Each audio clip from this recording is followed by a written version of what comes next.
Good morning friends, কেমন আছো তোমরা সবাই? আশা করছি তোমরা সবাই খুব ভালো আছো, সুস্থ আছো, আর আমরাও বেশ ভালোই আছি। তুমি একটু বলো কিছু।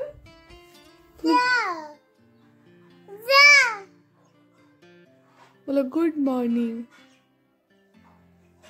বলো। বলবা না? খেলো।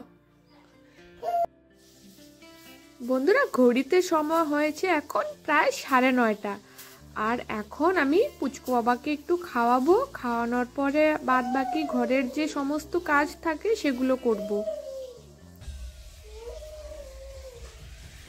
এই যে পুচকু বাবার জন্য সুজি নিয়ে এসেছি, এখন ওকে এটার মধ্যে দুধ দিয়ে তারপরে খাওয়াবো।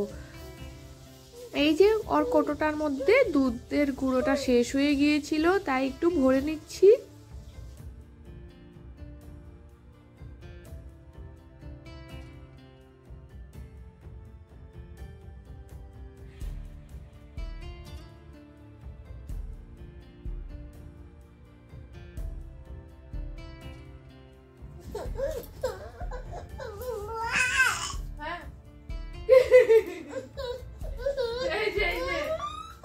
খাবি না? খাবি না?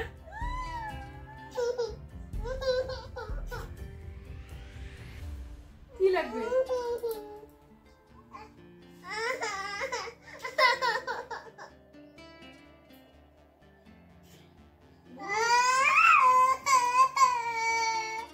মোবাইল লাগবে? মোবাইল নে, মোবাইল নে।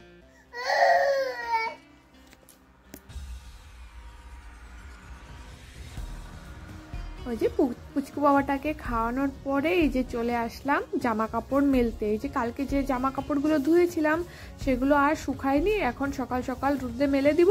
তারপরে আবার যে জামা কাপড়গুলো ধুবো, তারপরে এগুলোকে সরিয়ে তারপরে আবার মেলতে হবে। আর এগুলোকে যদি এখন সকাল সকাল না মেলি তাহলে পরে কিন্তু এগুলোও শুকাবে না। তারপরে আরো যে জামা কাপড় ধুবো সেগুলো কোথায় মেলবো? এই বাবা, চল চল চল। সাইকেল না মাথায় পড়ে ধাস হয়ে যাবে কিন্তু। রাখো, চলো বাইরে চলো।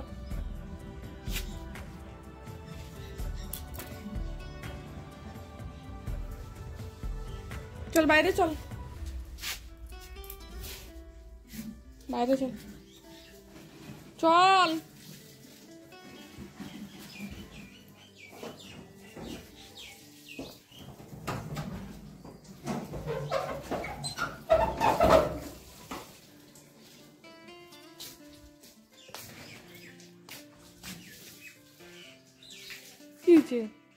উঠ।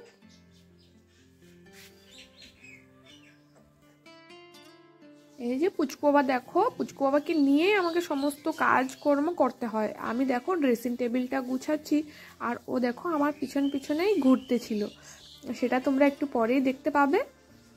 এই যে দেখো এসে পড়েছে, আর আমি একটু কলিন দিয়ে আয়নাটাকে মুছে নিচ্ছি, কারণ এটার মধ্যে না একটু ধুলো ধুলো হয়ে গেছিলো, অনেকদিন থেকে মুছাও হচ্ছিল না। আজকে একটু ভালো করে মুছে নিচ্ছি।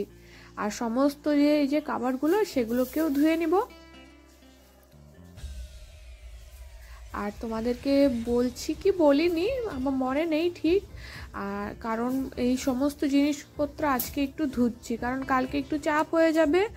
আর মানে পুচকু বাবার যে পক্স উঠেছিল, এগুলোতে তো সমস্ত ঘরের জিনিসপত্র ধুয়ে তারপরে রেডি করে রাখতে লাগে। তার জন্য এই যে আজকে কিছু কিছু জিনিস ধুচ্ছি, আর বাদ বাকি কালকে ধুবো। তারপরে এই যে ঘরগুলোকে ঝাড় দিয়ে নিচ্ছি। আর এখন তো পুজো দিতে পারছি না, আর ঘর মুছাও যাবে না। আর ঘরের যে নোংরা জিনিসগুলো সেগুলোকে ঝাড় দিয়ে মানে বাইরে বের করতে নেই। মানে পক্স উঠলে, হাম উঠলে, এইসব জিনিস হলে বলে অনেক নিয়ম করতে হয়। তাই এই যে আমাদের নিয়ম চলছে, 4 দিন হয়ে গেছে, আজকে 4 দিন। আর দেখো সমস্ত নোংরা মানে ঘরের যে যাবতীয় জিনিস থাকে সেগুলোকে একটা প্লাস্টিকে ভরে ঘরের কোনায় রেখে দিচ্ছি দরজার পিছনে। আর এদিকে দেখো ভাত বসিয়েছি, ডাল বসিয়েছি, মুগ ডাল, আর এদিকে বেগুন কেটে রেখেছি। ভাবছিলাম ডাল আর ভাত বসিয়ে জামা কাপড় ধুয়ে একবারে স্নান করে আসব, কিন্তু সময় হয়নি, তার জন্য একবারে রান্নাটা সেরে একবারে স্নান করে আসলাম। সময় হয়নি বলবো না, ভাবছিলাম ভাত ডাল বসিয়ে জামা কাপড় ধুয়ে একবারে স্নান করে আসব, তারপরে রান্নাটা করব। তাই জামা কাপড় ধুতে ধুতে এতটা সময় হয়ে গেছে, এদিকে ভাতও হয়ে গেছে, ডাল সিদ্ধ হয়ে গেছে।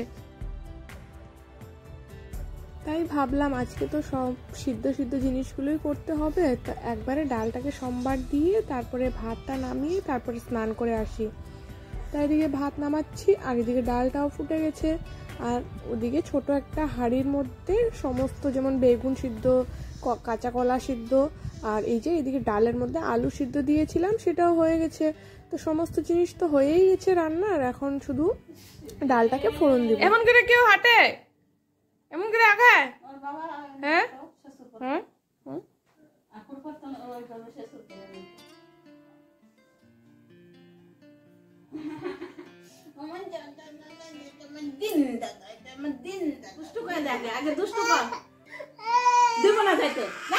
দিয়া ডাক দে, দিয়া ওই যে দিয়া দেখে ডাক দে, বলে দে।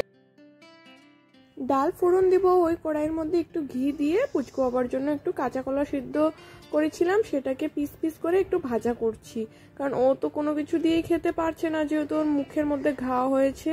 তাই একটু ওর জন্য কাঁচা কলাটা ভেজে নিচ্ছি, ও কাঁচা কলাটা খুব ভালোবাসে। এখন দেখি আজকে ও খায় কি না খায়। আর আরেক পাশে গ্যাসের মধ্যে আমি পাঁপড়গুলো পুড়ে নিচ্ছি, কারণ ভাজা তো করা যাবে না, যেহেতু তেলের জিনিসও খাচ্ছি না, শুধু ঘি দিয়ে সমস্ত রান্না করা হচ্ছে।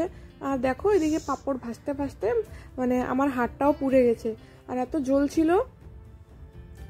আর ঘি দিয়ে খেতে খেতে না মানে মুখটা এমন হয়ে গেছে, এমনিতে তো আমার ঘি পছন্দ না, তার মধ্যে আবার সমস্ত জিনিস ঘি দিয়ে খাচ্ছি। আজকে 4 দিন হয়ে গেছে, আর একদিন লাস্ট বাকি আছে, তারপরে আবার খেতে পারবো সমস্ত তেল দিয়ে মানে খাবার। আর এদিকে আমার ডালটাও হয়ে গেছে। আর আজকের মতন এখানেই আমি ব্লগটা এন্ড করব। আর দেখো এই যে সমস্ত সিদ্ধ সিদ্ধ জিনিস ঘি দিয়ে খেতে তো একদমই ভালো লাগছে না, কতদিন থেকে খাচ্ছি। আর এদিকে আমার তো বেগুন সিদ্ধ তো খেতে একদমই পছন্দর না। তো সমস্ত রান্না বান্না হয়ে গেছে, এখন সমস্ত কিছু গুছিয়ে রেখে রান্নাঘরটাকে পরিষ্কার করে চলে যাব স্নান করতে। আর আজকের ব্লগটা আমি এখানেই এন্ড করব। তোমাদের যদি আমার ব্লগটা ভালো লেগে থাকে তাহলে অবশ্যই আমার চ্যানেলটাকে লাইক, শেয়ার এন্ড সাবস্ক্রাইব করে দিও। দেখা হচ্ছে তোমাদের সাথে নেক্সট একটা ভিডিওতে। ততক্ষণের জন্য সব বন্ধুদেরকে টাটা, সবাই ভালো থেকো, সুস্থ থেকো।